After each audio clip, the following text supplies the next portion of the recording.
बिहार में election commission की ओर से कराए गए स्पेशल इंटेंसिव रिवीजन यानी कि विशेष सघन पुनरीक्षण पर अब गंभीर सवाल खड़े हो रहे हैं। सुप्रीम कोर्ट में दायर याचिकाओं में आरोप लगाया गया है कि ये प्रक्रिया मतदाताओं के साथ गंभीर धोखाधड़ी के रूप में की गई है। एडीआर यानी एसोसिएशन फॉर डेमोक्रेटिक रिफॉर्म्स और बिहार की मुख्य विपक्षी पार्टी राष्ट्रीय जनता दल ने दावा किया है कि कई स्थानों पर बीएलओ खुद ही फॉर्म भर रहे हैं। मृत व्यक्तियों के नाम पर फॉर्म जमा किए जा रहे हैं। कई ऐसे लोगों को मैसेज मिला है कि उनका फॉर्म जमा हो गया है, जबकि उन्होंने फॉर्म भरा ही नहीं। इस मामले में प्रतिक्रिया देते हुए आरजेडी सांसद मनोज झा ने कोर्ट को बताया, मतदाताओं की जानकारी और सहमति के बिना बीएलओ फॉर्म ऑनलाइन सबमिट हो रहे हैं। कई मामलों में तो बीएलओ ने घर या मोहल्ले तक का दौरा नहीं किया है।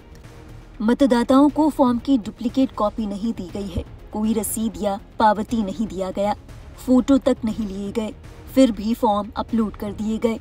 वहीं एडीआर ने सुप्रीम कोर्ट में पेश की गई रिपोर्ट में बताया कि बिना दस्तावेजों की और बिना मतदाता की उपस्थिति के ही फॉर्म जमा किए गए। ये प्रक्रिया पारदर्शिता और जवाबदेही की गंभीर कमी को दर्शाती है। एडीआर के मुताबिक बीएलओ खुद ही फॉर्म पर हस्ताक्षर कर रहे हैं। कई लोगों को एसएमएस मिला है कि उनका फॉर्म जमा हो गया, लेकिन उन्होंने किसी से संपर्क ही नहीं किया। मृत लोगों के नाम पर भी फॉर्म भरने की शिकायतें सामने आई हैं। इस मामले में बिहार की विपक्षी पार्टी आरजेडी का कहना है कि पहली बार मतदाता सूची में नाम जुड़वाने के लिए नागरिकता को सबूत देना अनिवार्य कर दिया गया, जबकि फॉर्म 6 में केवल जन्म तिथि और निवास का प्रमाण पत्र ही पर्याप्त था। फॉर्म 6 के साथ अब नागरिकता के दस्तावेज भी अनिवार्य कर दिए गए हैं। इससे लाखों लोगों के मताधिकार पर खतरा मंडरा रहा है। Aim right, achieve big at KR Mangalam University.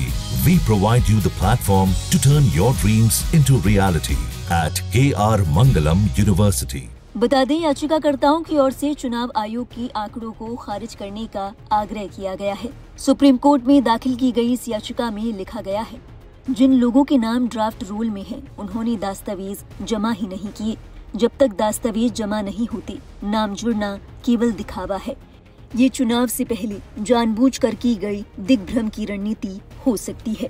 याचिकाकर्ताओं ने आगे कहा कि पूर्व चुनाव आयुक्त अशोक लवासा ने भी इस प्रक्रिया पर सवाल उठाए थे। साथ ही याचिकाकर्ताओं ने सुप्रीम कोर्ट का सुझाव याद दिलाया, जिसमें आधार कार्ड, वोटर आईडी और राशन कार्ड को पर्याप्त दस्तावेज मानने की बात कही गई थी, लेकिन चुनाव आयोग ने ये सुझाव मानने से इनकार कर दिया।